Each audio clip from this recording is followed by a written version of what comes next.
नमस्कार बचवा लोग, का हाल चाल बा। स्वागत है आप सभी का एक बार फिर से एसएससी अड्डा पर। और अभी तो एक ताबड़तोड़ सेशन किए थे ना हम 9 से 10। आप लोग आए थे क्या उसमें? अगर नहीं तो एक बार जा करके उसको शुरुआत में देखिएगा जरूर। बड़ा ताबड़तोड़ रिवीजन करवाए हैं एमटीएस के लिए। पर अब हमारी बारी है सीजीएल में एक ताबड़तोड़ रिवीजन करने की पुराने वर्ष के प्रश्नों की। और पुराने वर्ष के प्रश्नों की ये जो हम लोग ताबड़तोड़ तैयारी करते हैं ना भैया, इससे पता चल जाता है कि एग्जाम का स्तर क्या होगा, एग्जाम का स्तर कितना आगे होगा। आइए इन सब को हम लोग डिस्कस करें, आइए इन सब को हम लोग जानें और सब कुछ जान लें ताकि एग्जाम में कुछ और रह ना जाए। कुछ और रह गया ना तो फिर गड़बड़ है, कुछ और रहने नहीं देना और बढ़िया तरीके से कवर करना है इसको। तो चलो फिर फटाफट से एक बार जल्दी से सेशन को कर दो शेयर। आप ही लोगों के सेशन शेयर करने से ये पहुंचेगा एकदम भौकाली तक। और फिर चलो अब आज के इस सेशन में हम लोग बहुत कुछ जानते हैं, बहुत कुछ करते हैं। प्रीवियस ईयर क्वेश्चन को शुरू करें, पर उसके पहले दोस्तों ये जो ऐप है ना, ऐप इंस्टॉल कर लो। देखो कल शाम को हम प्रॉमिस किए थे कि हम पीडीएफ जो है आपको ऐप पर दे देंगे। तो उन सभी क्वेश्चंस का हमने संकलन कर लिया है और क्वेश्चन का संकलन करने के बाद अब आपको पीडीएफ ऐप पर मिलने वाली है। करना क्या है आप जानते हो ना। देखो सबसे पहले इसको डाउनलोड करने की लिंक दी हुई है हमारी डिस्क्रिप्शन में। डिस्क्रिप्शन वाली लिंक से ही डाउनलोड करिएगा, नहीं तो हो सकता है कि ऐप में फिर आपको वो चीजें ना मिले जो मैं आपको प्रॉमिस कर रहा हूं। तो डिस्क्रिप्शन में जो लिंक दी हुई है उस लिंक से डाउनलोड करो सबसे पहले। और जैसे ही आप ऐप को डाउनलोड करोगे ना, ऐप को डाउनलोड करने के बाद उसके अंदर दूसरा ऑप्शन आता है कम्युनिटी का। और कम्युनिटी वाले ऑप्शन में आप सर्च करना GS by Navdeep sir. GS by Navdeep sir जैसे ही सर्च करोगे उसमें हम मिल जाएंगे। उसमें हम मिल गए तो काम हो जाएगा।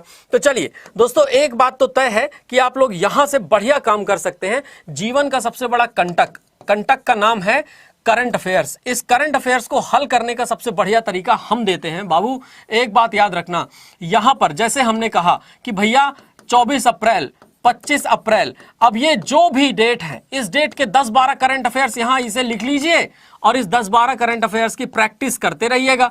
जितना ज्यादा प्रैक्टिस करेंगे उतना बढ़िया आपकी डेली क्विज से स्ट्रांग प्रैक्टिस होती जाएगी, मजबूत होते जाओगे भैया, कोनो दिक्कत ना रहेगी। समझ रहे हो? तो बहुत आवश्यक है यहां मेहनत करके और डेली के क्विज करना। मैथ्स पढ़नी है, रीजनिंग पढ़नी है, इंग्लिश पढ़नी है, जीए करना है, कंप्यूटर करना है। इन सब के लिए आपके पास सब्जेक्ट वाइज क्विज मौजूद हैं। सब्जेक्ट वाइज क्विज करिए। जॉब अलर्ट आपको मिलते हैं इसी ऐप पर। प्रीमियम स्टडी मटेरियल है ये है जो मिल रहा है। पावर कैप्सूल मिलते हैं आपको, मैगजीन मिलते हैं आपको, नोट्स आर्टिकल्स मिलते हैं, वीडियोज मिलते हैं। ये सब आपको फ्री मिलता है बाबू, फ्री। तो काहे नहीं ऐप डाउनलोड कर लेते हो डिस्क्रिप्शन वाली लिंक में क्लिक करके। तो ये जो लिंक दी हुई है ना डिस्क्रिप्शन पे, इसी पे जल्दी से क्लिक करिएगा और क्लिक करके डाउनलोड कर लीजिएगा ऐप को। ठीक है ना, डाउनलोड कर लोगे। अच्छा चलो आगे बढ़ते हैं। आगे बढ़ करके एक बार सेशन को शेयर करो, जल्दी से इसे 500 लोगों तक पहुंचाओ और उसके बाद हम लोग सेशन को आज शुरू करें और जानना कि क्या क्या महत्वपूर्ण है हमारे पास। देखो दोस्तों, ये देख पा रहे हो कौन है ये जो आपके सामने तस्वीर है ना, ये तस्वीर है सम्राट अशोक की।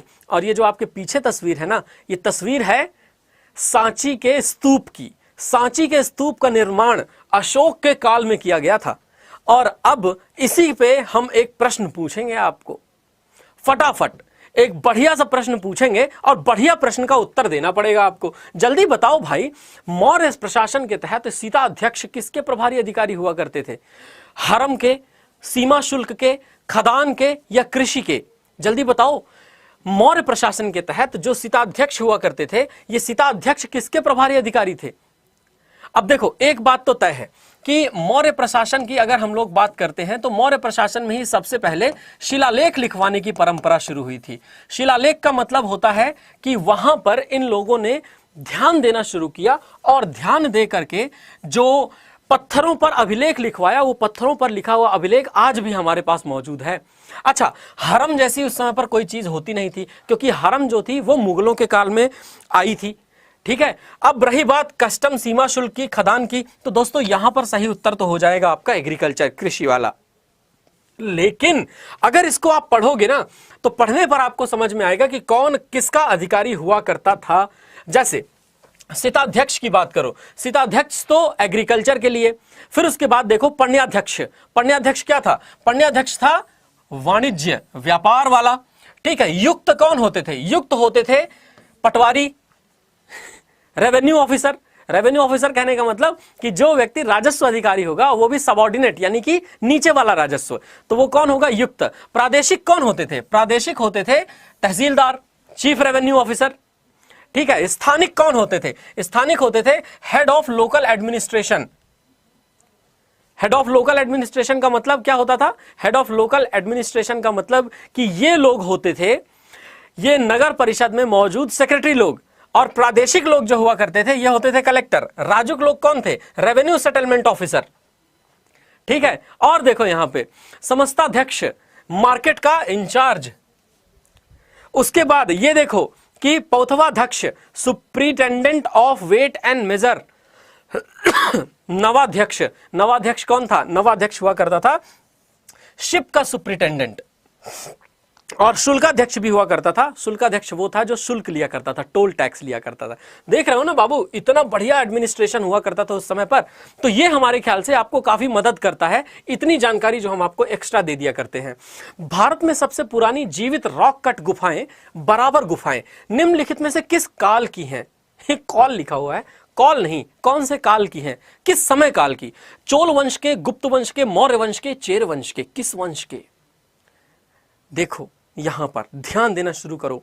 देखो एक लड़का है हमारा मनोज कुमार, ये कल हमको बोल रहा था कि सर हम आपको पसंद करते हैं, आज कह रहा है क्या हाल है पल्लवी। कल का तो हमारे द्वारा दिया हुआ जो डोज था वो काम आया, और इस तरह से इसने अपने इंटरेस्ट को अन्य जगह पर शिफ्ट किया है। बहुत अच्छे, very good, very nice Manoj, बहुत अच्छा काम कर रहे हो। चलो आगे बताओ। चोल वंश होगा, गुप्त साम्राज्य होगा, मौर्य साम्राज्य होगा कि चेर साम्राज्य होगा? और ये बात हमेशा याद रखना कि जो बराबर गुफाएं हैं, बराबर गुफाओं की हम लोग बात करेंगे तो याद रखिए यहाँ पर कि यह मौर्य साम्राज्य के समय की हैं। वैसे बराबर गुफाओं को जब आप देखते हो ना, बराबर गुफाओं को देखने के बाद आपको समझ में आता है कि क्या थी बराबर गुफाएं। वैसे बराबर गुफाओं को देखो, देखो यहाँ पर है, ये देखो ये क्या है? एक बहुत बड़ी सी चट्टान है। इस बहुत बड़ी सी चट्टान को अंदर ही अंदर काट दिया गया भैया। इस बहुत बड़ी सी चट्टान का ये एंट्री गेट बना दिए, अंदर से काट दिए, यहां से लोग घुसते हैं और पता चलता है कि यार उस चट्टान के अंदर तो कमरे उमरे बना रखे हैं इन्होंने।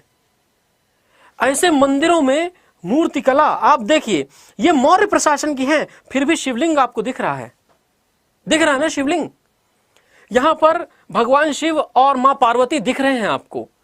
तो जो शिवलिंग दिख रहे हैं, जो भगवान शिव और मां पार्वती दिख रहे हैं, इन सबको देख करके आपको क्या लगता है? वाह क्या बात है, उस समय पर बहुत स्ट्रांग था। देखो दोस्तों, मौर्यों की जब बात करते हो ना आप, तो मौर्यों की बात करते समय देखा करो, पाटलिपुत्र से इनका शासन, मथुरा, इंद्रप्रस्थ, तक्षशिला, पट्टल, उज्जैन, सांची, बोधगया, ये सब कुछ मौर्यों के अंतर्गत आया करता था, सिर्फ एक निचले वाले भाग को छोड़ करके। रूरल ऑफिसर होते थे, वाइसरॉय होते थे, काउंसिल ऑफ मिनिस्टर होते थे, हेड ऑफ डिपार्टमेंट होते थे, सबऑर्डिनेट सिविल सर्विसेज होते, ये सब राजा एक काम करता था, राजा का प्रॉपर एक काम होता था। समझ रहे हो? देखो ध्यान से, चलो आगे बढ़ते हैं। ये बताओ भारत कितने भूकंप क्षेत्रों में विभाजित है भैया? 2 में, 4 में, 5 में, 6 में, कितने भूकंप क्षेत्र हैं भारत में? भाई जिसका भी फॉर्म रिजेक्ट हुआ है, अब मैं क्या बताऊं यार, गलती तो आप ही की रही होगी, ध्यान से आप लोग फॉर्म नहीं भरते हो। जल्दी बताओ फटाफट, अरे उत्तर दो, भारत कितने भूकंप क्षेत्रों में विभाजित है?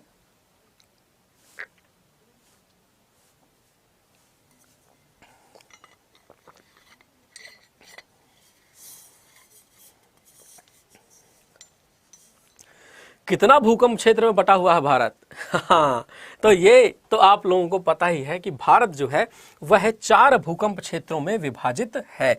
आइए उन 4 भूकंप क्षेत्रों की चर्चा कर ली जाए और 4 भूकंप क्षेत्र भी देख लिए जाएं कौन कौन से। देखो दोस्तों, भारत की जब आप चर्चा करते हो ना, तो भारत देखो जोन 2, जोन 3, जोन 4 और जोन 5 में विभाजित है। अगर आप देखें कि जोन 2 का मतलब है बहुत low risk zone. Low risk zone में देखिए क्या क्या आता है, राजस्थान का हिस्सा एवं मध्य प्रदेश का हिस्सा, ठीक है। उसके बाद जोन 3 का मतलब moderate risk zone. Moderate risk zone में कौन से आते हैं? आप देख सकते हैं उत्तर प्रदेश के वह हिस्से जो लगभग हिमालय के थोड़ा नजदीक वाले हिस्सों पर हैं और इस तरीके से। फिर उसके बाद जोन 4 में कौन सा आता है, हाई रिस्क जोन। इंटेंसिटी यहाँ की 8 हो सकती है। तो अब देखो जब यहाँ हाई रिस्क जोन है तो हाई रिस्क जोन आप देखिए हिमालय के आसपास वाले क्षेत्र, क्योंकि यहीं पर नीचे जो टेक्टोनिक प्लेटें हैं वो टेक्टोनिक प्लेटों में परिवर्तन हो सकता है ना। देखो दोस्तों, और फिर आगे चलें तो आगे चल करके एक पाएंगे आप वेरी हाई रिस्क जोन, यानी कि जिसमें आमतौर पर आता ही रहता है भूकंप। और वो देखिए हिमालय में उत्तराखंड के आसपास का हिस्सा, हिमालय में हिमाचल के नीचे का हिस्सा, गुजरात का हिस्सा, अरुणाचल एवं बिहार का ऊपरी हिस्सा। पा रहे हो, देखो 2.5 या उससे कम का ऐसे ही नॉर्मल अर्थक्वेक माना जाता है। लाइट किसको कहते हैं, 2.5 से 5.4, 5.5 से 6 का आ जाए तो मतलब मॉडरेट है, 6.1 से 6.9 का आ जाए तो स्ट्रांग है, फिर उसके बाद मेजर और फिर उसके बाद ग्रेटर। समझ रहे हो आप। तो इतना ज्यादा भूकंप भैया 2002 का एग्जाम्पल याद है, 2001 में हुआ था ना गुजरात में, 26 जनवरी के दिन आया था, 2001 में आया था आई थिंक, 2001 में। अभी नेपाल में आया था 2015 में। आप सभी को पता ना ऑपरेशन मैत्री चलाया था भारत ने, याद आया, ऑपरेशन मैत्री भारत ने चलाया था। हाँ, तो ये आपको थोड़ा सा ध्यान देना है। अरे भैया कल हुआ था क्लास यार हमारा 5:30 बजे, हमारा डेली क्लास होता है 5:30 बजे। आप लोग कैसे कर रहे हैं, आते नहीं हैं आप लोग, आइएगा नहीं तो पता कैसे चलेगा। चलो देखो, जड़त्व तो किसके समानुपातिक होता है भैया, क्या बढ़िया क्वेश्चन है। इनर्शिया, इनर्शिया जो है, इनर्शिया इज प्रोपोर्शनल टू, जड़त्व तो किसके समानुपातिक होता है, मास के, वेट के, लेंथ के, हाइट के, किसके। चलो जल्दी से बताओ, है ना। जड़त्व तो किसके समानुपातिक होता है, मास के, वेट के, लेंथ के कि हाइट के, किसके समानुपातिक। और वैसे इनर्शिया इज प्रोपोर्शनल टू। अब देखो एक बात बताओ, है ना, एक बात बताओ बाबू, यहां पर एक बात तो आपको पता है कि मास के। अब इनर्शिया शब्द का सबसे पहले उल्लेख किसने किया था, आपको पता है। इनर्शिया शब्द का सबसे पहले उल्लेख किया था गैलीलियो ने। हाँ, गैलीलियो ने ही इनर्शिया के बारे में बताया और कहा कि यार देखो इनर्शिया मतलब होता है जड़त्व। ये जड़त्व मतलब जब कोई व्यक्ति कहीं पर बैठा है तो बैठा है, जब कहीं व्यक्ति हिला दिया जाए तो वो हिला दिया जाएगा, तो चलता रहेगा तो चलता रहेगा, ये उसका इनर्शिया है। तो इन्होंने बात की कि इनर्शिया 2 तरह का हो सकता है, एक तो हो सकता है इनर्शिया ऑफ रेस्ट और दूसरा हो सकता है इनर्शिया ऑफ मोशन, है ना। या देखिए गति का जड़त्व या रेस्ट मतलब विरामावस्था का जड़त्व। अब देखो एक बात तो तय है कि जब हम पहला नियम पढ़ते हैं न्यूटन का, तो न्यूटन का पहला नियम क्या कहता है कि कोई भी चीज यदि रेस्ट में है तो रेस्ट में रहेगी, मोशन में है तो मोशन में रहेगी, जब तक कि कोई बाहर से आके उसको यूं धक्का ना मार दे। आप सोचो जब आप स्कूल में होते थे, ठीक है ना, आप जब स्कूल में होते थे तो स्कूल में क्या होता था बाबू, स्कूल में बहुत सिंपल सी एक बात होती थी कि आप दरवाजे पे खड़े रहते थे और अचानक से पीछे से धक्का इसे आके लगता था, और जैसे अचानक पीछे से धक्का लगता था आप आगे की तरफ यूं झुक जाते थे। अच्छा देखो बस में खड़े हो और बस में, अब सोचो बस में अचानक से ब्रेक मारे तो आप आगे की तरफ झुकोगे, बस अचानक से एक्सीलरेटर ले लो तो आप ऐसे पीछे की तरफ झुक जाओगे। काहे ऐसा होता है भैया, क्यों होता है ऐसा, तो याद रखना ये इनर्शिया ही तो गड़बड़ा जाता है। दूसरा, न्यूटन बाबा का प्रथम नियम कहता है कि जिसका जितना ज्यादा मास होगा, जिसका जितना ज्यादा द्रव्यमान होगा, उसका उतना ज्यादा इनर्शिया होगा। भाई थोड़ा सा है, अगर मान लो ऐसे छोटा सा आदमी बैठा है, उसको एक लात मार के खिसका सकते हैं, बहुत बड़ा सा आदमी बैठा है, एक लात मार के खिसकेगा क्या? इनर्शिया हट नहीं सकता दोस्तों, इनर्शिया द्रव्यमान पर निर्भर करता है। चलो अब जल्दी से बताओ, निम्नलिखित में से कौन सा समीकरण भौतिकी में दाब को दर्शाता है, बताओ। आज साइंस के प्रश्न, मतलब अब विज्ञान होगा आसान जब नवदीप सर आपको पढ़ाएंगे। क्या कहते हो, विज्ञान भी पढ़ा दे क्या आपको, है विज्ञान भी पढ़ा दे क्या? निम्नलिखित में से कौन सा समीकरण भौतिकी में दाब को दर्शाता है? मास एक्सीलरेशन, द्रव्यमान बटे त्वरण, फोर्स बटे एरिया, मास इंटू एक्सीलरेशन या फोर्स इंटू एरिया। ये देखो आप, द्रव्यमान बटे त्वरण, बल बटे क्षेत्रफल, द्रव्यमान गुणे त्वरण या बल गुणे क्षेत्रफल। आपको पता है, आप सोचो सोचो सोचो सोचो सोचो, कौन सा समीकरण भौतिकी में दाब को दर्शाएगा? दाब का मतलब क्या होता है? प्रेशर। प्रेशर, और प्रेशर इज इक्वल टू क्या होता है? प्रेशर होता है फोर्स पर यूनिट एरिया। यानी कि प्रेशर अगर फोर्स पर यूनिट एरिया है तो इसका सही उत्तर क्या हो जाएगा? सही उत्तर हो जाएगा बी, फोर्स प्रति इकाई क्षेत्रफल, है ना? फोर्स प्रति इकाई क्षेत्रफल क्या हो जाएगा? Force per unit area. इसको कहते हैं बाबू, इसको कहते हैं प्रेशर। अच्छा ये बताओ, क्या एक प्रकार का प्रत्यक्ष कर है जो भारतीय शेयर बाजार के माध्यम से प्रतिभूतियों की खरीद और बिक्री के समय लगाया जाता है? माने अगर आप शेयर मार्केट में पैसा फंसा रहे हैं, अगर आप सिक्योरिटी खरीद रहे हैं, सिक्योरिटी बेच रहे हैं, तो उस समय पर आपको भारत सरकार को टैक्स देना पड़ेगा, और वो भी जो आप अपनी इनकम बनाएंगे उसमें डायरेक्ट। मतलब जैसे इनकम आती है ना, हाँ इनकम आती है ना, तो इनकम में क्या होता है? इनकम में भैया आपके पास 10 लाख रुपया आए, सरकार बैठी है, लूटो। इसके पास पैसा आया, तुरंत लूट लो, और लूट लो और उसके बाद डाल लो जेब में, सरकार।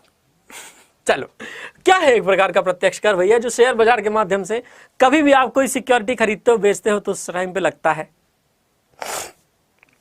बताओ जल्दी, हाँ जल्दी बताओ। हाँ बहुत बढ़िया। तो इसका सही उत्तर क्या हो जाएगा? इसका सही उत्तर हो जाएगा बाबू सिक्योरिटी ट्रांजैक्शन टैक्स कहते हैं इसे। प्रतिभूति लेन देन कर होता है भैया, वो लगता है, एक प्रकार का प्रत्यक्ष कर है। प्रत्यक्ष कर कहने का मतलब कि यह डायरेक्ट टैक्स है, ठीक है ना? क्या होता है? Direct tax. चलो आगे बढ़े, आगे बढ़ करके ये बताओ जल्दी से कि क्या अगर आपसे प्रश्न पूछा जाए समुद्र तल पर सामान्य वायुदाब क्या होता है? सी लेवल, समुद्र तल पर सामान्य वायुदाब। अच्छा देखिए, जो लोग नए जुड़ रहे हैं, गुड मॉर्निंग कह रहे हैं, एक बार फिर से उनको बहुत प्यारा सुप्रभात, नमस्कार दोस्तों। आप हो तो हम हैं। आप लोग सेशन शेयर करते रहो, और थोड़ा शेयर करो, और थोड़ा शेयर करो, और ज्यादा शेयर करो, मतलब ठीक है। अब जल्दी बताओ, समुद्र तल पर सामान्य वायुदाब क्या है? 1013 मिलीबार, 886 मिलीबार, 985 मिलीबार की 1100 मिलीबार, इसमें से क्या क्या क्या क्या जल्दी बताओ। तो हाँ, तो जल्दी से उत्तर दो, समुद्र तल पर सामान्य वायुदाब क्या है? समुद्र तल पर सामान्य वायुदाब क्या होता है? तो यहां देखोगे आप समुद्र तल पर सामान्य वायुदाब, तो आपको मिलेगा इसका उत्तर, और इसका उत्तर क्या मिलेगा? इसका उत्तर याद रखिएगा 1013.25 मिलीबार जो होता है, यह समुद्र तल पर सामान्य वायुदाब कहलाता है। क्या कहलाता है ये कहलाता है समुद्र तल पर सामान्य वायुदाब। चलो आगे बढ़ते हैं, आगे चल करके हम लोग एक और चर्चा करेंगे, और एक और चर्चा जो बहुत महत्वपूर्ण है वो करेंगे, ठीक है? निम्नलिखित में से किस पर वस्तु एवं सेवा कर जीएसटी लागू नहीं है? क्या लगता है? चलो एक चर्चा करनी है भाई। किंग ऑफ रीजनिंग कह रहे हैं कि सर आप एक कहानी सुनाइए ना, उसी दिन की तरह। उस दिन का कहानी बहुत दिल छू गया था। तुम लोग पढ़ने आते हो, कहानी सुनने आते हो हमसे? ये बताओ सबसे पहले। मतलब हम आपको कोई कथाकार लगते हैं? ऐसा लग रहा है कि हम पिक्चर उक्चर के लिए स्टोरी लिख सकते हैं?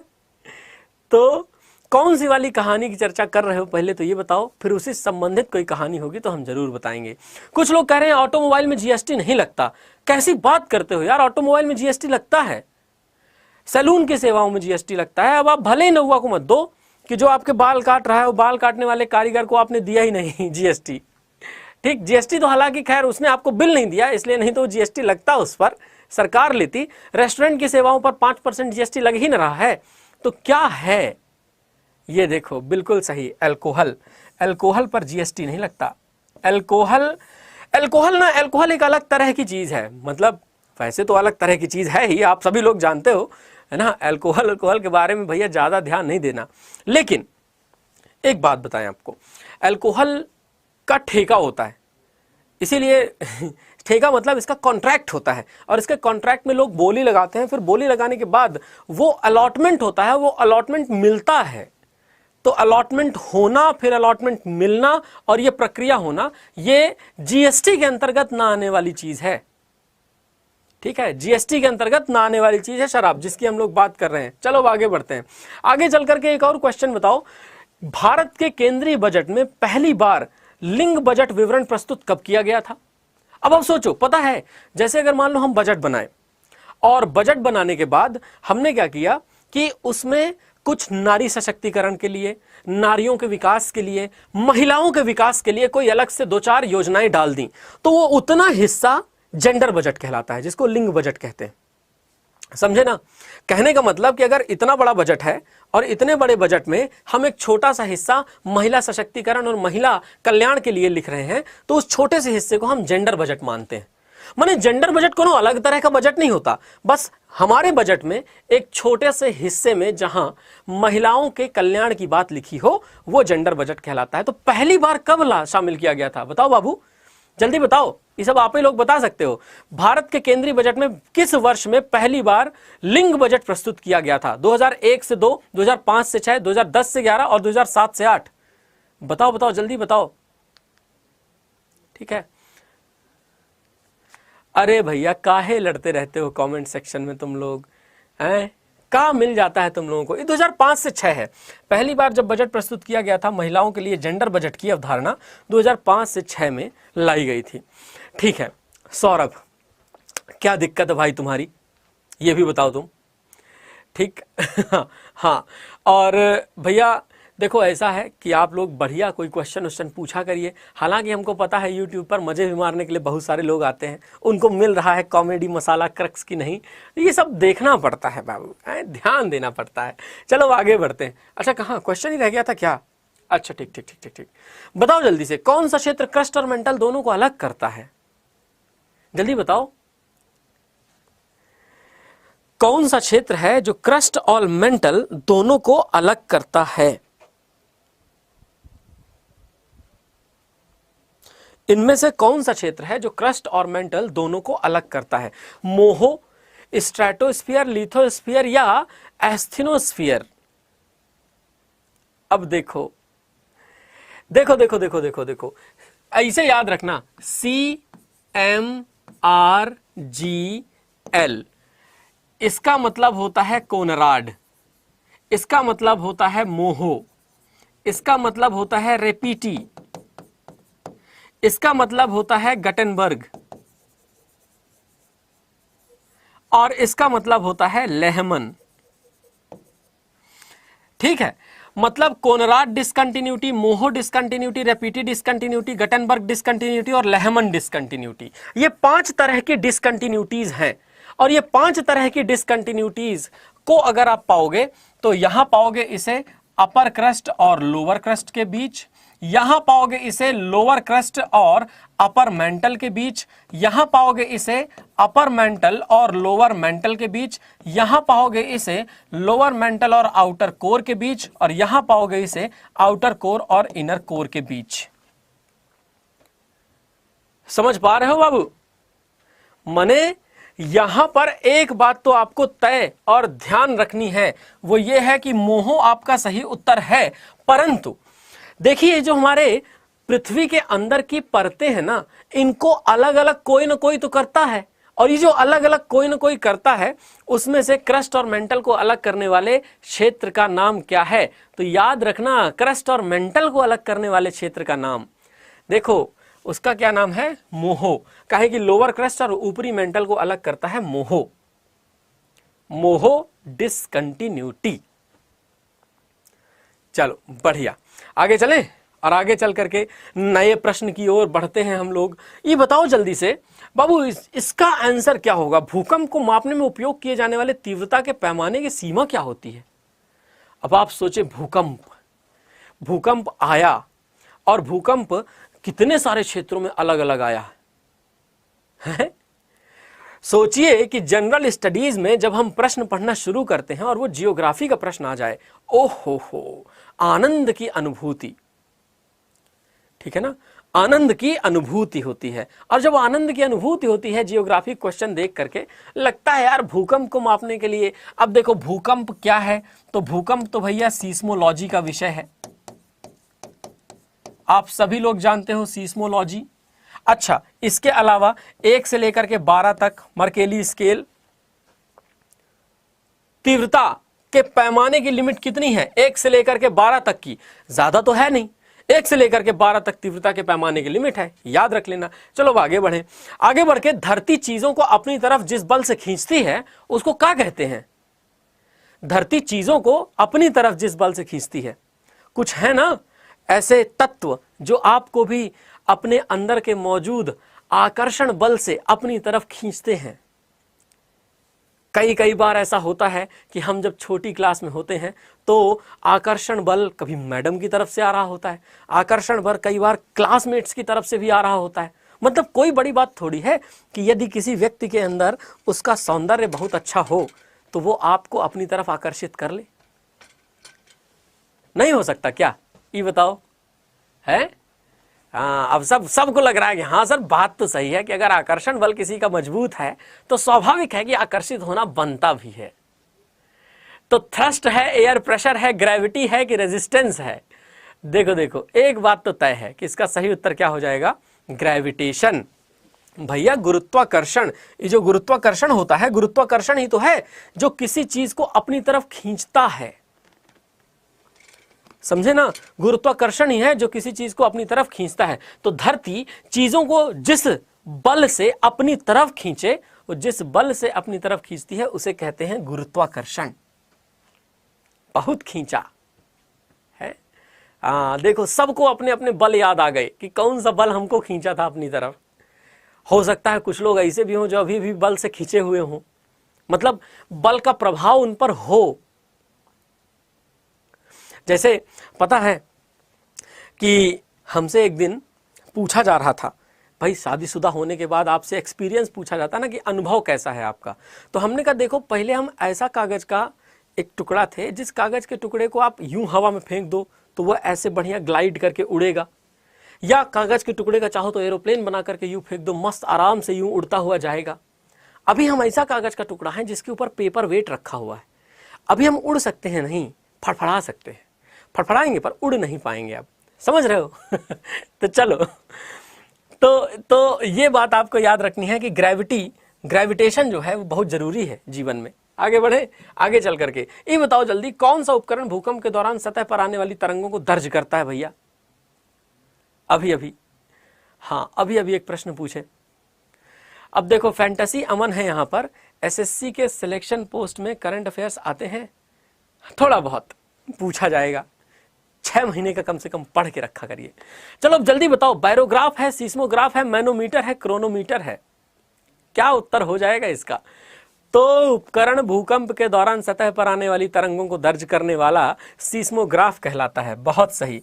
ये क्वेश्चन हमारे पास हर दिन एक न एक बार कहीं ना कहीं से घूम करके जरूर आता है। चलो आगे बढ़े। ये बताओ जल्दी से, लाखों वर्ष पहले भारतीय उपमहाद्वीप मुख्य भूमि से किस विशाल समुद्र द्वारा अलग किया गया था? टेथस, एजीना, प्रोमेथस या टाइफोन? बताओ। हाँ हम देख पा रहे हैं कमेंट सेक्शन में। टारगेट 2023, वाह क्या नाम है तुम्हारा यार, काहे इस तरह का नाम रखे हो? मतलब सोचो कि यदि माता पिता ने आपको जन्म दिया है तो जन्म देने में ऐसी किसी चीज का बीच में नाम रखने की आवश्यकता ही क्या जिसकी वजह से जन्म संभव ही ना हो पाए? समझ रहे हो? तो यदि माता पिता ने तुम्हें जन्म दिया है और तुमने नाम वो रखा है जिसकी वजह से जन्म संभव नहीं हो पाता, तो कम से कम जन्म की सार्थकता को तो सिद्ध करो। अपने नाम के आगे से लाल टारगेट 2023 वो शब्द हटा दो जिस शब्द की वजह से इस दुनिया में तुम कमेंट करने के लिए ही ना होते। समझ रहे हो? चलो आगे बढ़े। टेथस, एजीना, प्रोमेथस, टाइफून, तो इसका सही आंसर क्या हो जाएगा? इसका सही आंसर हो जाएगा टेथस। देखो दोस्तों एक बात तो तय है कि जब जब हम लोग चर्चा करते हैं हमारी पृथ्वी पर, तो हमारी पृथ्वी पर एक बहुत बड़ा महाद्वीप हुआ करता था। उस महाद्वीप को हम लोग क्या कहते थे? पैंजिया। ठीक है, तो बहुत बड़ा महाद्वीप है, उस महाद्वीप को हम लोग कहते हैं पैंजिया। उसके नीचे वाले हिस्से को हम लोग कहा करते थे गोंडवाना लैंड। क्या कहते थे उसे? गोंडवाना लैंड। और ऊपर के हिस्से को हम लोग कहा करते थे अंगारा लैंड। और ये देखो दोस्तों कि इस पैंजिया के चारों तरफ जो पूरा का पूरा समुद्र हुआ करता था, उस पूरे के पूरे समुद्र में, हाँ उस पूरे के पूरे समुद्र को कहते थे पैंथालासा। तो पैंजिया का ऊपरी हिस्सा अंगारा, निचला हिस्सा गोंडवाना और इसके चारों तरफ जो समुद्र फैला हुआ वह पैंथलासा। पता है गोंडवाना हिस्से का भारत था। भारत जाकर के जब अंगारा लैंड पे टकराया था तो इसके बीच में यहां टेथस सी मौजूद था। तो वो टेथस सी या टेथस सागर पूरी तरीके से खत्म हो गया। अब टेथस सागर का कोई अस्तित्व ही नहीं है। तो ये याद रखना है कि गोंडवाना लैंड के अंगारा में टकराने की वजह से, है ना, टेथस नाम के सागर का अंत हो गया। चलो आगे बढ़ते हैं। आगे चल करके एक और प्रश्न आपके सामने कि निम्नलिखित में से कौन सा अप्रत्यक्ष कर केंद्र सरकार के द्वारा वसूला जाता है? वसूले का मतलब समझ रहे हो? चलो भैया हाँ, टाइम टेबल फैंटेसी अमन आपको शेयर कर दिया गया है। एक बार अपने बैच में जाकर के प्रोडक्ट डिस्क्रिप्शन में, आप में से जो लोग भी पेड बैच का हिस्सा हैं तो वो ये बात को ध्यान से सुने कि जब भी आप मान लीजिए कि आप एसएससी के महापैक में हैं, ठीक है, तो एसएससी के महापैक के अंदर आपको अलग अलग बैच दिखते हैं। वो अलग अलग बैच के अंदर आप खोलोगे तो नीचे जा करके आपको एक ऑप्शन दिखता है जिसमें लिखा रहता है सी फुल प्रोडक्ट डिस्क्रिप्शन। और ये सी फुल प्रोडक्ट डिस्क्रिप्शन को भी खोलोगे तो उसके अंदर नीचे लिखा रहता है स्टडी प्लान। और ये जो स्टडी प्लान है, ये स्टडी प्लान आप लोग देख लिया करो। अगर नहीं देखते हो तो गलत है, फिर समझ रहे हो ना, तो ध्यान दिया करो। खैर चलो, निम्नलिखित में से कौन सा अप्रत्यक्ष कर केंद्र सरकार के द्वारा वसूला जाता है? तो याद रखिएगा, अप्रत्यक्ष कर सर्विस टैक्स लिया जाता है, सेवा कर, ठीक है। लेकिन अभी आपको तो पता है ना कि जीएसटी हो चुका है, गुड्स एवं सर्विसेज टैक्स। आर्टिकल 279 जीएसटी के बारे में बात करता है। संविधान का 101वां संविधान संशोधन अधिनियम यानी कि कॉन्स्टिट्यूशनल अमेंडमेंट एक्ट इसके बारे में बात करता है। और क्या बात करता है तो आप सभी को पता है कि 101वां कॉन्स्टिट्यूशनल अमेंडमेंट एक्ट जो 2016 में लाया गया था, उसके हिसाब से 1 जुलाई को सन 2017 में जीएसटी लागू कर दिया गया था भैया। गुड्स एंड सर्विसेज टैक्स लागू, जीएसटी लागू करने वाला भारत नहीं, विश्व का पहला देश कौन था? तो याद रखिएगा कि जीएसटी लागू करने वाला विश्व का पहला देश हुआ करता था फ्रांस। जीएसटी लागू सबसे पहले किसने की थी? जीएसटी लागू सबसे पहले की थी फ्रांस ने, याद रखना, ठीक है। हाँ, अब आगे चलते हैं। आगे चल करके बाबू यहां पर एक क्वेश्चन है, वो ये है कि भुगतान शेष के चालू खाते में निम्न में से किसे शामिल नहीं किया जाता? बताओ भैया। अब ये क्या है भैया? नया प्रश्न। अमन, आपके प्रश्न को हम लास्ट में बता देंगे, दिखा देंगे आपको करंट अफेयर्स कहां पर मौजूद है। जल्दी बताओ। है भुगतान शेष के चालू खाते में निम्न में से किसे शामिल नहीं किया जाता? इन्वेस्टमेंट को, हस्तांतरण भुगतान को, वस्तुओं में व्यापार को या सेवाओं में व्यापार को, किसे शामिल नहीं किया जाता? एक बात बताओ, भुगतान शेष के चालू खाते में निम्न में से किसे शामिल नहीं किया जाता? अब आप पहले जो देखो current account of balance, current account balance में क्या नहीं शामिल करते? तो देखो बीओपी की जब भी चर्चा होगी ना, अब ये जब हम थोड़ा आपको ध्यान से बता देते हैं और ये यहां पर आप ध्यान से सुन भी लीजिए। आप लोगों ने बैलेंस ऑफ पेमेंट का नाम सुना होगा, नहीं सुना तो हम बता देते हैं क्या होता है। देखो दोस्तों, बैलेंस ऑफ पेमेंट इसी को कह रहे हैं भुगतान संतुलन। ये वो राशि है जो फॉरेन ट्रेड के बाद आपको मिलती है। और दोस्तों, फॉरेन ट्रेड यानी विदेशी व्यापार जब हम करते हैं तो विदेशी व्यापार में कुछ पैसे देने भी पड़ते हैं, कुछ पैसे आते भी हैं। तो अंतिम रूप से settled amount balance of payment में आता है। इसके दो तरह के अकाउंट होते हैं। एक होता है जिसे हम लोग कहते हैं करंट अकाउंट। जब गुड्स एंड सर्विसेज का ट्रेड किया जाएगा, यानी कि जब जब वस्तु एवं सेवाओं का ट्रेड किया जाएगा तो करंट अकाउंट में रखा जाएगा। और जो कैपिटल अकाउंट होते हैं उनमें जब कोई हमारे भारत की कंपनी बाहर जाकर के शेयर इशू करती है तो वो कैपिटल अकाउंट में शेयर से लाए हुए फंड रखे जाते हैं। तो शेयर इन फॉरेन। अब देखो, एक बात तो तय है कि निवेश चलो ठीक, ट्रांसफर पेमेंट चलो ठीक, trade in goods, trade in services ये चलो ठीक। अब आपको क्या लगता है क्या यहां पर नहीं रखा जाएगा? तो देखो, जो निवेश है, कोई व्यक्ति जो शेयर खरीदता है आपके यहां पर, वो आपकी कंपनी में निवेश कर रहा है ना। अगर कोई आपसे, ठीक है ना, अगर कोई आपसे आपके शेयर खरीदता है, इसका मतलब वो आपकी कंपनी में निवेश कर रहा है। और अगर निवेश कर रहा है तो इसका मतलब निवेश चालू खाते का तो हिस्सा नहीं है ना, क्योंकि चालू खाते में आप तो ट्रांसफर पेमेंट भी रख रहे हो, trade goods and trade services सब कुछ रख रहे हो, बट इन्वेस्टमेंट तो नहीं रख रहे, ठीक है ना, इन्वेस्टमेंट तो नहीं रख रहे हैं। इसलिए मैं कह रहा हूं कि इन्वेस्टमेंट ना रखने का फंडा यह है कि कैपिटल अकाउंट हमारा, जो कैपिटल अकाउंट हमारा होता है ना, वो कैपिटल अकाउंट हमारा इन्वेस्टमेंट्स को रखता है। चलो अब आगे बढ़ते हैं। ये बताओ किस काल को भारतीय इतिहास के स्वर्णिम काल के रूप में परिभाषित किया गया है? वाह, ये बढ़िया प्रश्न आया आपके सामने हिस्ट्री का। इकोनॉमिक्स के क्वेश्चन इसीलिए नहीं डालते हैं कि परेशान हो जाते हो आप लोग हैं।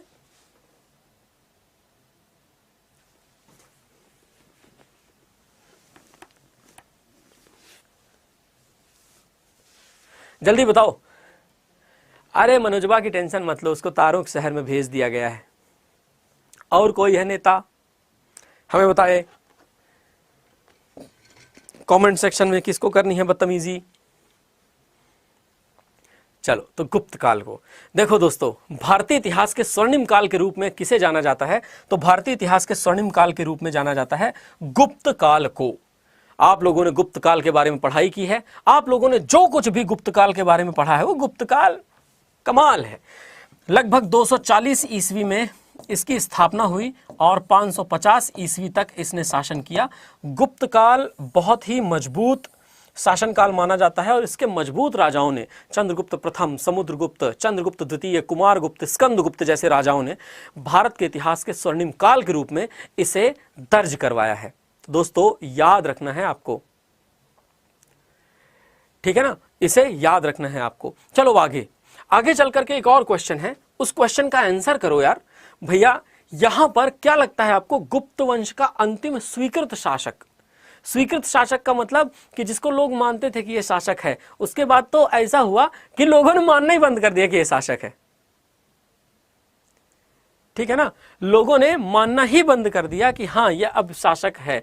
तो दोस्तों उसके बारे में जरूर आप लोगों को थोड़ा ध्यान रखना है। जल्दी बताओ, समुद्रगुप्त, विष्णुगुप्त, बिंबिसार या अशोक, इनमें से कौन है? समुद्रगुप्त, विष्णुगुप्त, बिंबिसार या अशोक? तो गुप्त वंश का अंतिम स्वीकृत शासक था विष्णुगुप्त। याद रखिए दोस्तों, विष्णुगुप्त की जब हम चर्चा करते हैं तो विष्णुगुप्त, और वैसे तो इसके बाद ऐसा कहते हैं कि जीवित गुप्त द्वितीय, जीवित गुप्त नाम का एक शासक हुआ करता था जो गुप्त वंश का अंतिम शासक था, परंतु जीवित गुप्त के बारे में इतनी ज्यादा हमें डिटेल्स मिलती नहीं है, ठीक है ना। तो जीवित गुप्त के बारे में ज्यादा डिटेल नहीं मिलती, जीवित गुप्त सेकंड के बारे में, जबकि विष्णुगुप्त अंतिम रूप से बहुत ज्यादा। समुद्रगुप्त की बात करें तो क्या क्या कहा जाता है इसे? भैया इसे कहा जाता है कविराज। इसे और क्या कहा जाता है? तो एक तो समुद्रगुप्त को हमने क्या कहा? समुद्रगुप्त को हमने कहा कविराज है ये। समुद्रगुप्त को ही हमने कहा नेपोलियन ऑफ इंडिया है ये। कौन है? Napoleon of India. और कौन है ये? तो देखो, कविराज भी यही, नेपोलियन ऑफ इंडिया भी यही। समुद्रगुप्त से ही संबंधित हम कुछ कॉन्सेप्ट्स को अगर जाने, या समुद्रगुप्त से ही संबंधित हम कॉन्सेप्ट्स को बताएं तो आपको समझ में आएगा कि भैया ये सर्वराक्षोजेता हैं, सर्वराक्षोजेता, सब कुछ जीत लेने वाले, कमाल के व्यक्तित्व। तो भारत का नेपोलियन किसे कहा जाता है? समुद्रगुप्त को। आगे बढ़े, एक बात बताओ जल्दी से, गुप्त शासकों ने एक शुल्क लगाया था जो एक हल कर था, जिसका भुगतान हर उस किसान के द्वारा किया जाता था जिसके पास हल हुआ करता था। बताओ जल्दी से। हाँ, किंग ऑफ रीजनिंग, आपको शुभकामनाएं हमारी तरफ से। हाँ, अब देखो कह रहे हैं कि सर आइए कभी बनारस गंगा आरती देखने। जरूर, अवश्य, धन्यवाद इनविटेशन के लिए। बताइए, हिरण्य था, काड़ा था, शुल्क था या हलवकर था? कौन सा है ना, कौन सा टैक्स हुआ करता था जो टैक्स गुप्त सम्राट लगाते थे उन लोगों के ऊपर जिनके पास हल हुआ करता था? भाई खेत की जुताई करने के लिए खेत का जो कल्टीवेशन है, उस कल्टीवेशन प्रोसेस के लिए हल तो मिलेगा ना।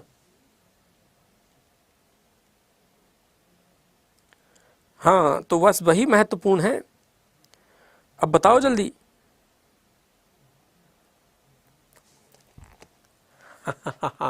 तो इसका सही आंसर क्या हो जाएगा? ये सही आंसर हो जाएगा हल्व कर।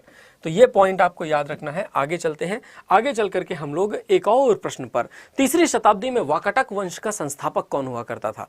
वाकाटक वंश जो थे ना, ये वाकाटक वंश गुप्तों के साथी थे।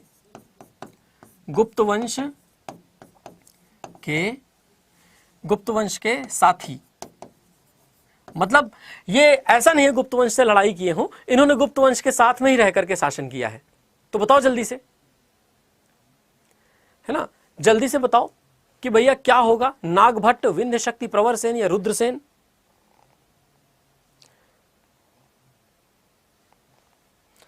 नागभट्ट, प्रवरसेन, रुद्रसेन या विंध्य शक्ति? कौन होगा इसका सही उत्तर देने वाला व्यक्ति?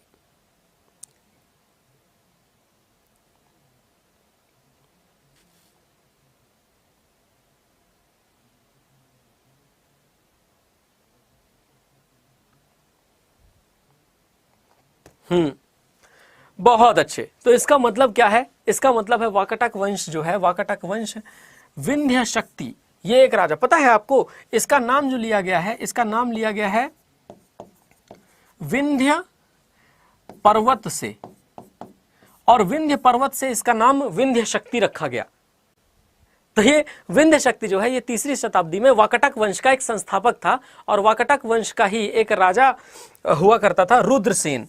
आपको पता है ये रुद्रसेन के साथ शादी हुई थी। इसकी शादी हुई थी प्रभावती देवी के साथ। अब आप सोच रहे होंगे कि प्रभावती देवी कौन है? तो दोस्तों, प्रभावती देवी थी पुत्री चंद्रगुप्त सेकंड की। तो अगर आपसे कोई पूछ दे कि चंद्रगुप्त सेकंड की पुत्री प्रभावती देवी का विवाह किसके साथ हुआ था, तो इसकी शादी हुई थी रुद्रसेन के साथ। और रुद्रसेन आप लोग जानते हो ना, रुद्रसेन बहुत ही उम्दा शासक, बड़ा शासक। रुद्रसेन छोटा मोटा शासक नहीं है, ध्यान दो। चलो फिर आगे चलें। तो आगे चल करके एक और प्रश्न हमारे पास आता है, और वो बहुत बढ़िया प्रश्न है। बताइए जल्दी से, निम्न में से कौन सा एक गुप्त शासक था? विमखटविशेष, विक्रमादित्य, धनानंद या कनिष्क? अब आप सोचो। हाँ, कंचन मौर्य कह रहे हैं विंध्य पर्वत में मिर्जापुर में है एक शक्तिपीठ स्थापित है। हाँ, माँ विंध्यवासिनी देवी कहते हैं उनको। ठीक है, अब जल्दी बताओ बाबू, यहां पर क्या सही उत्तर होगा? एक बार सेशन को शेयर कर दो यार आप लोग। निम्न में से कौन सा एक गुप्त शासक हुआ करता था? तो देखो, जैसे विमखटविशेष की बात करते हैं तो विमखटविशेष कुषाण वंश का था। कुषाण वंश का दूसरा शासक, कुजल खटविशेष के साथ विमखटविशेष। कनिष्क भी कुषाण वंश का ही था। और अब ऐसे ही धनानंद की बात करते हैं तो धनानंद नंद डायनेस्टी से ताल्लुक रखता था। और जब हम विक्रमादित्य की बात करते हैं तो दोस्तों आप सभी को पता है कि गुप्त डायनेस्टी से ताल्लुक रखने वाला विक्रमादित्य। परंतु विक्रमादित्य एक्चुअली कौन था? तो आप सभी को ये याद होना चाहिए कि विक्रमादित्य कोई और नहीं, अपना ही चंद्रगुप्त द्वितीय है। चंद्रगुप्त सेकंड को ही विक्रमादित्य की उपाधि दी गई है। विक्रमादित्य यानी विक्रमादित्य उपाधि किसको दी गई? बाबू याद रखना, चंद्रगुप्त द्वितीय को विक्रमादित्य की उपाधि मिली है। चंद्रगुप्त द्वितीय के पास एक और उपाधि है, देवपुत्र। ठीक है ना, ये याद रखिए। सॉरी, देवपुत्र नहीं, देवगुप्त। हाँ, माफ कीजिएगा। देवपुत्र की उपाधि तो कनिष्क की है। कनिष्क है देवपुत्र, देवपुत्र कनिष्क है। देवगुप्त और देवगुप्त प्रथम इसे कहा जाता है। फिर बाद में और भी हुए हैं देवगुप्त, वो इसी वंश में हुए हैं। निम्न में से कौन सा अनुच्छेद सर्वोच्च न्यायालय की सहायक शक्तियों से संबंधित है? बताओ जल्दी से। सर्वोच्च न्यायालय की सहायक शक्तियां और सर्वोच्च न्यायालय की सहायक शक्तियों से संबंधित कौन सा अनुच्छेद है? 150, 143, 138 या 140? बताओ जल्दी, क्या हो जाएगा सही उत्तर इसका बाबू? 150 हो जाएगा, 143 हो जाएगा, 138 हो जाएगा या 140 हो जाएगा? और इसका सही आंसर हम आपको बता देते हैं। इसका सही आंसर 100% याद रखिएगा, यह हो जाएगा आर्टिकल 140। ठीक है ना। सर्वोच्च न्यायालय की सहायक शक्तियों से संबंधित है आर्टिकल 140। तो आपको 124 से लेकर के और उधर 144 तक लगभग अनुच्छेद सुप्रीम कोर्ट के बारे में बताते हैं ना। चलो अब आगे बढ़ते हैं। आगे चल करके मैं आपको अगले क्वेश्चन का आंसर बताता हूं। संविधान के निम्नलिखित में से कौन सा अनुच्छेद धर्म की स्वतंत्रता का अधिकार प्रदान करता है भैया? धर्म की स्वतंत्रता क्या है? धर्म की स्वतंत्रता, आप जिस धर्म को चाहें उस धर्म को मान सकते हैं भारत में कि नहीं मान सकते? मान सकते हैं सर। जिस धर्म को चाहें उस धर्म को मान सकते हैं, जिस पंथ को चाहें उस पंथ को मान सकते हैं, जैसा चाहें वैसा आचरण कर सकते हैं। हमें क्या है? हमें आजादी है। शेरों को आजादी है, स्वच्छंद रहें, आनंद करें, जिसको चाहे चीरे फाड़ें, मौज करें, आनंद करें, है ना। तो ये तो है धर्म की स्वतंत्रता का अधिकार प्रदान करता है। तो धर्म की स्वतंत्रता, अब देखो राइट टू इक्वालिटी, तो इक्वालिटी है 14 से 18, 19 से 22 right to life and personal liberty, वैयक्तिक स्वतंत्रता। 23-24 किस बारे में? 23-24 अगेंस्ट एक्सप्लॉइटेशन, अगेंस्ट एक्सप्लॉइटेशन मतलब शोषण के विरुद्ध अधिकार। तो अब ये तीन तो आप समझ गए, तो निर्विरोध कौन सा जीता? याद रखिएगा ये हो जाएगा आर्टिकल नंबर 25 से 28, ये हो जाएगा आपका धर्म की स्वतंत्रता। ठीक है ना, धर्म की स्वतंत्रता। तो भारत के संविधान के निम्नलिखित में से कौन सा अनुच्छेद धर्म की स्वतंत्रता का अधिकार प्रदान करता है? तो आपको याद रखना है कि अनुच्छेद 25 से लेकर के अनुच्छेद 28 तक धर्म की स्वतंत्रता का अधिकार प्रदान करता है। चलो आगे बढ़ते हैं। एक और प्रश्न आप लोगों के सामने, और वो प्रश्न क्या है? वो प्रश्न ये है, जल्दी बताओ, भारत के संविधान में वह कौन सा अनुच्छेद है जिसमें भारत के नियंत्रक और महालेखा परीक्षक का उल्लेख है कि भैया खर्चा सरकार करेगी, लेकिन सरकार के किए गए खर्चे को हम पता करेंगे कहां कर रही सरकार। मैंने भारत का नियंत्रक और महालेखा परीक्षक ये बताएगा कि भैया सरकार का जो खर्चा है, सरकार का खर्चा कहां हो रहा है, कहां कहां सरकार पैसा डालने वाली है। तो यहां पर सही उत्तर क्या हो जाएगा? तो याद रखिएगा इसका सही उत्तर है आर्टिकल 148। नियंत्रक एवं महालेखा परीक्षक की नियुक्ति कौन करता है? तो वो भी याद रखिए, नियंत्रक और महालेखा परीक्षक की नियुक्ति करने वाले का नाम है भारत के राष्ट्रपति, यानी कि द्रौपदी मुर्मू जी। अच्छा बताओ, निम्नलिखित में से कौन सा जीव अपने शिकार को पकड़ने के लिए अल्ट्रासोनिक ध्वनि का प्रयोग करता है? Bats, cats, hawks, dogs. कितना बढ़िया लाए हैं option. Bats, cats, hawks, dogs. Which of the following creatures use ultrasonic sound to catch their prey? बताओ बताओ बताओ, जल्दी बताओ क्या हो जाएगा इसका सही आंसर, है ना। जल्दी बताओ क्या हो जाएगा इसका सही आंसर। ये देखो, बैट्स, कैट्स, हॉक्स, डॉग्स। आज आप लोग सेशन शेयर नहीं किए हो, आज मजा नहीं आ रहा, आप लोगों की ये गलती है। आप लोग सेशन शेयर किया कीजिए, आप ही लोग सेशन शेयर करेंगे तभी तो मजा आएगा, वरना ऐसे क्या ही है।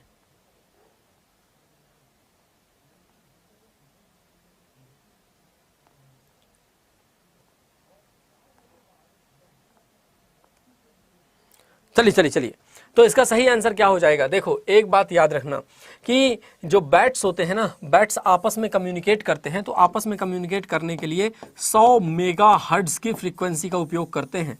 100 मेगाहर्ट्ज की फ्रीक्वेंसी का मतलब समझते हैं आप? 100 मेगाहर्ट्ज पर ये एक दूसरे को कम्युनिकेट करते हैं भैया। सोचिए, मानव की श्रवण क्षमता क्या है? मानव की जो श्रवण क्षमता है, वो श्रवण क्षमता क्या है बताइए? तो मानव की श्रवण क्षमता अगर आप देखेंगे तो वो है 20 हर्ट्ज से लेकर के 20,000 हर्ट्ज तक, और इतनी है अगर मानव की श्रवण क्षमता, तो एक बात तो तय है कि इससे ऊपर का तो इंसान सुन नहीं पाएगा। अब 20 किलो हर्ट्ज के ऊपर सुन नहीं सकते, वो 100 मेगा हर्ट्ज पे चल रहे हैं, तो स्वाभाविक है यार उनकी स्पीड कुछ ज्यादा ही नहीं है ना। कुछ ज्यादा क्या, बहुत ही ज्यादा है।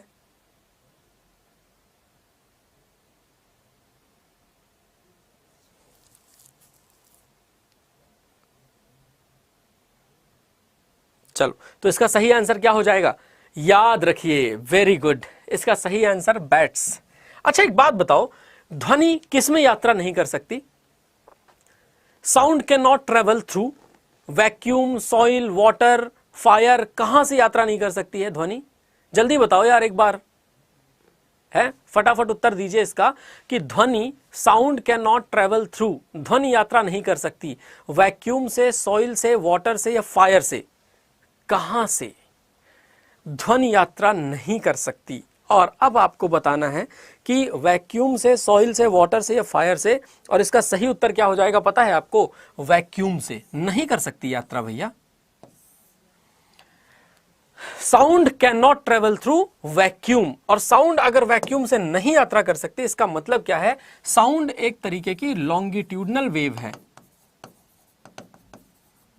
Sound is a longitudinal wave. Longitudinal wave का मतलब क्या होता है? लॉन्गिट्यूडनल वेव का मतलब होता है कि साउंड एक तरीके की यहां पर हमारे लिए एक शब्द आता है, अनुदैर्घ्य तरंग है।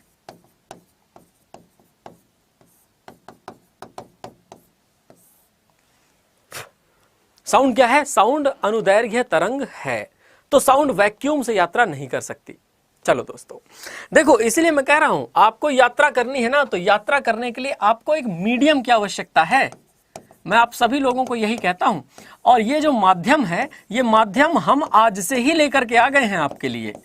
मतलब कि हमने ये सोचा कि आपको इतना बताएं कि कहां से क्या, कैसे, कब, क्यों, कितना पढ़ना है, उससे बेहतर यह है कि थाली में हम लोग बढ़िया प्लेट लगाएं और प्लेट लगा करके सजा के आपको दे दें। और जो प्लेट लगा करके आपको सजा के देंगे ना, वो प्लेट लगी हुई जो सजावट है, वो सजावट आपको बढ़िया तरीके से एकदम बढ़िया शानदार निष्कर्ष भी देगी। तो यानी कि आप सभी को एक काम करना है, सभी को एक काम क्या करना है कि आपको जाना है गूगल पर, और आपको गूगल पर जाने के पहले भी मैं आप सभी को ये बता दूं कि देखिए दोस्तों, जो भी आपको डाउनलोड करना है ना, वो डाउनलोड करने के लिए लिंक दी हुई है डिस्क्रिप्शन में। तो ऐप डाउनलोड करो सबसे पहले। मैंने कहा कि ऐप डाउनलोड करो, वहीं पर इस सेशन की पीडीएफ वगैरह मिलेंगी आपको। इस सेशन की पीडीएफ कहीं और नहीं, ऐप डाउनलोड करिए, कम्युनिटी में जीएस बाई नवदीप सर को ग्रुप को करिए। अभी हम फिर से एक कोर्स एक सेशन लेंगे और सेशन लेकर के आपको बताएंगे। देखो दोस्तों, आप जैसे ही हमारे अड्डा 24/7 के इस वेबसाइट पर पहुंचते हो, यहां पे ऑल कोर्सेज हैं। अब जैसे ही आप ऑल कोर्सेज पे जाओगे, आगे चल करके कुछ प्रॉब्लम चल रही है क्या? रुकिए, यहां पर सर्च कीजिए अड्डा 24/7। अड्डा 24/7 सर्च करने के बाद यहां पर जाइए, और यहां पर जाने के बाद आप, लगता है अभी कुछ मेंटेनेंस चल रहा है मेरे ख्याल से, इसीलिए ये पेज ओपन होकर के नहीं आ रहा। आपको यहां पर एक कोर्स मिलेगा, जिस कोर्स को हम लोग कह रहे हैं भीष्मा। तो जो भीष्मा कोर्स आपको मिलेगा ना, उस भीष्मा कोर्स में आप लोग कर सकते हैं इनरोल अपने आप को। और जब आप अपने आप को इनरोल करेंगे, तो इनरोल करते समय आपको बस एक कूपन कोड जरूर याद करना है। और वो कूपन कोड क्या होने वाला है? तो सबसे पहले यहां पर आपने क्या किया, यहां पर आपने अड्डा 24/7 सर्च किया। जैसे ही आप अड्डा 24/7 सर्च करोगे, देखिए आपके पास ये लिंक खुल करके आई, और जैसे ही आपके पास ये ओपन हुआ, आप यहाँ पे ऑल कोर्सेज पे जाएं। ऑल कोर्सेज पर जाने के बाद, हाँ, ये अभी साइट पर मेंटेनेंस चल रहा है, इस साइट पर मेंटेनेंस करने की वजह से ये हो नहीं पा रहा। बस आपको ये ख्याल रखना है कि करना क्या है। देखिएगा यहाँ पे कि यहाँ पर आपको एक कूपन कोड का इस्तेमाल करना है, और वो कूपन कोड मैं आपको दे करके जा रहा हूँ। कूपन कोड आप कोई भी बैच को परचेज करते समय Y263 का इस्तेमाल कीजिएगा। किसी भी बैच को परचेज करते समय Y263 आपको देगा 77% ऑफ। अच्छा, ये 77% ऑफ मिला, इसके अलावा क्या करना है कि आपको और ज्यादा ऑफ मिल जाए। तो देखो दोस्तों, इसके अलावा आपको दूसरा एक और काम करना है, वो ये है कि जब आप ऐप डाउनलोड करोगे ना, तो ऐप को आप, इसकी लिंक पाओगे अपने वीडियो के डिस्क्रिप्शन में। और ये वीडियो के डिस्क्रिप्शन में जो लिंक मिलेगी, उस लिंक पर क्लिक कीजिए, और क्लिक करने के बाद ऐप को इंस्टॉल कीजिए। एसएससी ऑप्शन सेलेक्ट कर लीजिए। एसएससी में जो आपके ऐसे स्क्रीन होगी ना, इस स्क्रीन में मैं अभी एक वीडियो करके बताऊंगा। अभी 4 ऑप्शन नीचे आते हैं। इन 4 में से दूसरा वाला ऑप्शन होता है जिसे कहते हैं हम लोग कम्युनिटी। यहां कम्युनिटी में सर्च करिएगा जीएस बाई नवदीप सर, और जैसे ही आप GS by Navdeep sir search करोगे, जीएस बाई नवदीप सर को ज्वाइन कर लेना, वहां पर आपको मिल जाएगा सब कुछ।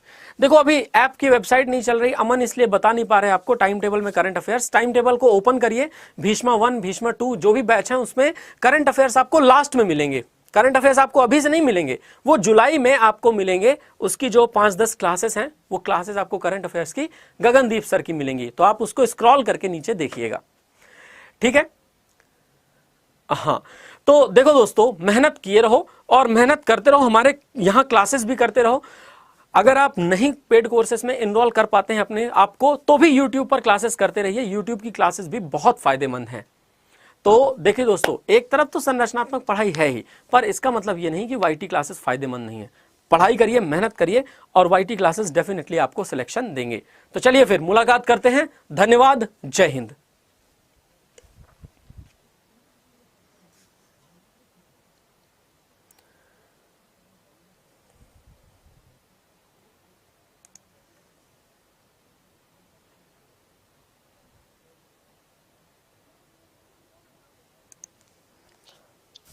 प्रणाम गुरुदेव।